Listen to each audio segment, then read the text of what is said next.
All right, it's Tuesday, January 26, 2016, and here are the stories we're covering this week. Some VTech Learning Lodge applications are back online following November's hack attack, which exposed millions of children's personal information. Nest's thermostats have been leaking users' VIP codes, raising real concerns over Internet of Things developers and how they're approaching security. It's also been found that media devices sold to several government offices have hidden backdoors with sniffing functions. And Google is going to be paying £130 million in back taxes in Britain. An independent Half-Life game has been approved by Valve. Yes. And it's coming soon. And it's written by a guy who quit his job to create the game. That's dedication. And remember that dad whose son ran up the Xbox bill for more than $8,000? We've got an update on that story tonight. And these stories are coming right up, so don't go away. You've got mad skills, now hone them. Learn new skills or improve your existing ones with online video tutorials and training from lynda.com through our special link at cat5.tv/lynda. Learn software, technology, creative, and business skills you can use today to help you achieve your professional goals. Join today and start learning. We'll give you this chance to try it absolutely free with unlimited access to all of the courses. Sign up now for free, cat5.tv/lynda. I'm Jeff Weston, and here are the stories we're covering from the Category 5.tv newsroom. Children's toy firm VTech has reopened key functions of its Learning Lodge gateway for the first time since it was hacked in November 2015. The online service as a portal for customers to download games, ebooks, other content on VTech devices. They can now register, manage their accounts, and use the App Store, but some of the products, including the Power Extra laptop and Eno TV, remain offline. Almost 6.4 million children's details were exposed by a hacker, and of those products which remain offline, they include Secret Safe Diary Selfie, which is so ironic that it was hacked and released, Snuggle and Sleep Musical Sheep, and MobiGo Touch Learning System. Alan Wong is VTech's chairman and the group chief executive, and he said in a statement, "After the cyber attack, we have focused on further strengthening security around our user registration information and other services within Learning Lodge." Mr. Wong goes on to warn customers that they need to update their Learning Lodge password as soon as possible. VTech has now confirmed that the data accessed by the hacker include children's names, dates of birth, and gender, as well as the name, email address, encrypted password, secret question, and answer for password retrieval, IP address, mailing address, and download history of the account holder. Wow. As I'm reading this, I'm starting to think I need to check that out because I'm pretty sure we had the VTech product from our kids from a few years ago. Did you have that crazy selfie thing? I did not have the selfie. We had, I don't know, they were like a little handheld device. I forget what they're called. And you had to register for it? Yeah, because you could download games, so... That's a scary thing. And do you allow your kids to enter their real private information online? Well, that's the funny thing is I don't remember registering anything about my kids other than a profile that just had their name. Right. But all of my information was on there. Sure. So, I don't know, maybe people think I'm a kid. I act like it sometimes, but... I don't know. Still, I'm thinking I gotta go check this out. But it's interesting. If I was part of that, I didn't get an email letting me know. So maybe I'm safe. This is your note. This is your notice. You're watching Category 5, and now you know. Change your password. That's right. I can't use that generic God that people used to use in the 80s for password. Or password money. 123. Password 123. Oh, there goes my email password. You know what really infuriates me about this is that I was really hoping to use an InnoTab 3S personally. The pink one? Now, yeah, the pink one. And now I just don't know if I can trust it. Well, maybe we'll find something for you to use. All right. Ba-dum-ba. Nest Labs hope to spark an Internet of Things revolution with the introduction of the Nest Learning Thermostat. And after all, many homeowners had never encountered a thermostat that was so adept at maintaining heat-cooling levels using a bevy of sensors and software magic while shutting off when you left the room and turning back on when you returned. And while no one expects that a Nest thermostat should be locked down for security purposes, maybe like a cell phone would be, you would at least assume that it wouldn't leak out personal information of the homeowners. However, 2 researchers from Princeton Center of Information Technology Policy, PhD student Sarth Hack Grover, and fellow Roya Ensif, I botched that one. Yeah, somehow. Sorry about that. I could have just said the two the folks from the school. Yeah. You like PhD students. This is like an ongoing thing. He throws these really difficult things to say in the news 'cause he's just to noob. trip me up. And the chat room loves it. They're It's like, how I can. "Yes, he It's messed how I up." can tell if you practiced. Yeah, there was no practicing. This is au natural news, right? There you here. go. This is it, folks. Right. Just throwing them into it. Anyway, those guys that I can't pronounce discovered that Nest thermostats were actually putting out the home zip code, and as a result of the closest weather station of its users. Nest acknowledged that this was a bug in its thermostat software and was not an intentional act. Google quickly fixed the issue. While something as insidious as a zip code is relatively harmless in the grand scheme of things, compared to like VTech releasing all of your kids' information, the lax programming could lead to even more serious privacy leaks.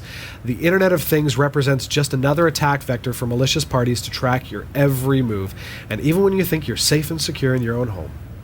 It's up to tech companies to secure customer data, and from the look of things, they still have a long way to go. And it's interesting. I was chatting with a friend of mine yesterday in a coffee shop, and he's like, "Oh, dude, I've got this Nest thermostat. I love it. It's great." Talked all about it. I'm thinking, hey, this is kind of cool. I might have to check that out. And now I'm finding out that everybody knows where he lives. Yeah.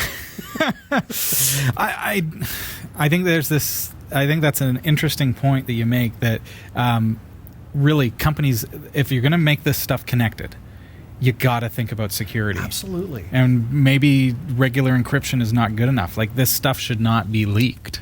Well, it's funny because going into the next news story, it just intensifies that need for proper security. And as we go with everything digital, there's more and more opportunities for the really smart hackers and crackers and all those Sure. people with malicious intent to gather this information. And unless you're the best of the best of the best, chances are somebody's going to find a way around it. So companies need to wise up and not just put out this product, which is It can't be an totally afterthought. cool. It can't be an No. afterthought. I mean, that should not happen. And maybe the zip codes, as you say, are not, that narrows things down pretty close. But still, I mean, if it monitors when you go and all that kind of stuff, maybe there's some way that by using your zip code, they can find, there's only 3 users in this area, get the IP, suddenly they find out, you're not home, boom, digital home invasions. I don't know, maybe that's a stretch, maybe it's not. But still, and with that thought in mind, the next story. A company that supplies audiovisual and building control equipment to the U.S. Army, the White House, and other security-conscious organizations built a deliberately concealed backdoor into dozens of its products that could possibly be used to hack or spy on users. This is what security researchers have said. We're talking about this one. Members of Austria-based security firm SEC Consult said that they discovered a backdoor after analyzing the AMX NX 1200. It's a programmable device used to control AV in building systems. The researchers first became suspicious after encountering a function called Set Up Subtle User Account. Not a subtle name. Yeah. Which is ironic. Well. Anyway, so this account, it added a highly privileged account with a hard-coded password to the list of users authorized to log in. Unlike most of the other accounts, this one had the ability to capture the data packets that were flowing between the device and the network it was connected to. And the researcher said someone with knowledge of the backdoor could completely reconfigure and take over the device, and due to the highest privileges, also start sniffing attacks from within the network segment. Okay, hold on. Let's be clear about this. These are benign multimedia devices. So Yes. music players. Right. Things like that are connected to government networks Yes. and can sniff the data being passed through those networks. Yes. Let me continue, and then we're Carry getting on. back to this, because Okay. this is like, right up my alley. Anyway, the Telltale function not only equips the account with packet sniffing capabilities, it also contains code that prevents it from displaying when a list of valid usernames is enumerated. Like, talk about, hey, I'm here, but you can't find me coding. So when SEC Consult informed AMX officials of the backdoor last March, we're going 2015, like a year ago, The equipment maker responded 7 months later with an update that it claimed fixed the problem. But in fact, according to SEC Console, the update merely changed the username assigned to the backdoor from Black Widow to I am Batman. Wow. Yeah. These guys are great at obfuscation. It's incredible. I'm going to hack a bank and use a program called Hack a Bank. And yeah. And they'll never figure it out because I am Batman. Anyway, so they changed the username, but the backdoor account and the capabilities built into it were all there. They remained. So AMX has since released a statement claiming that the accounts were used for diagnostics and maintenance for computer support of technical issues. Okay, I'm a huge Tom Clancy fan. I read his books, love the military stuff. I play the games. I do play the games. I just finished reading Threat Vector, which came out in 2009. You can buy that through our Amazon link. It's true. It's true. But the whole premise of the Threat Vector plotline Yeah. is that China created a uploadable virus, so to speak, to benign media devices, i.e. Okay. USB, whatever. Could be a good example would be your home router. Yeah, exactly. And what would happen is it embedded in the actual code, like the ones and zeros of the device, that allowed it to connect to the servers in the Chinese government, which then... This is fiction. This is fiction. Yeah. But it then gave them access to the computer. Like, they broke into the NSA, they broke into the CIA, they got everything. Whatever people did on the computer, they found out and they used it to manipulate them into working for the Chinese government to sell secrets. This is the plot line. I'm reading this news story going...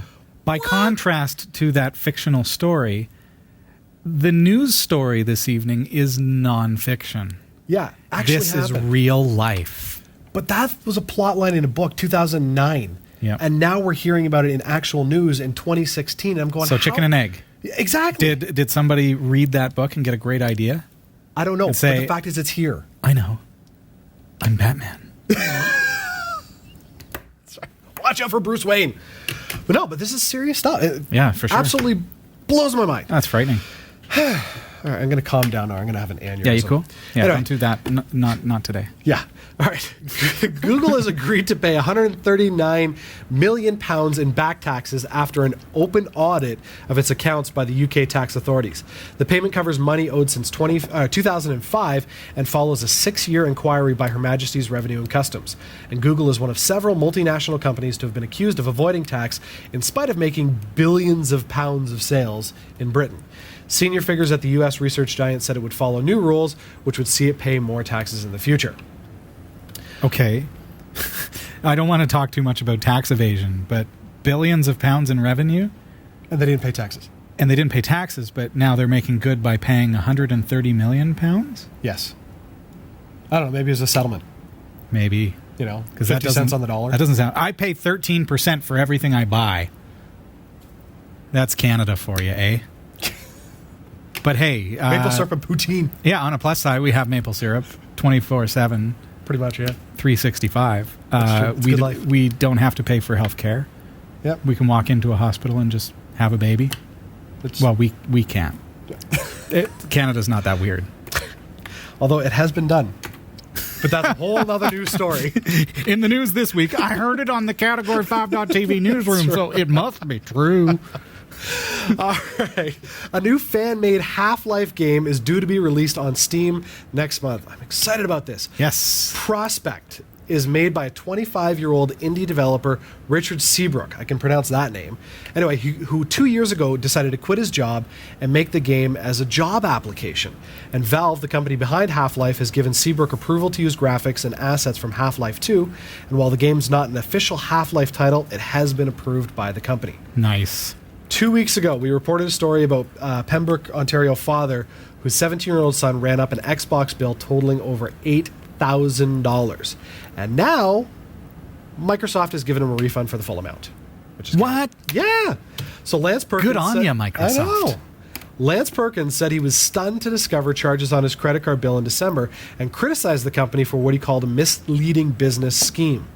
Perkins complained to Microsoft and the company agreed to look into the charges. He says Microsoft initially told him it couldn't refund the money. But when the company learned Perkins' son was a minor, it agreed to refund the full amount of $8,206.43. And in a statement, Microsoft responded by saying, Microsoft may occasionally choose to provide a one-time refund in cases of minors making purchases without parental permission. They also made it clear, though, that those refunds are for very small number of users in exceptional cases, and it will only be granted once in a lifetime. Perkins is surprised by Microsoft's response and hopes that his story will help protect other parents and warn them how online gaming bills can add up. Big thanks this week to S.R. Wences and R.W. Nash and our community of viewers for submitting stories to us.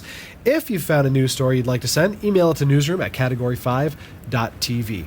For all your tech news with a slight Linux bias, visit category5.tv newsroom at newsroom.category5.tv. For the Category5.tv newsroom, I'm Jeff Weston.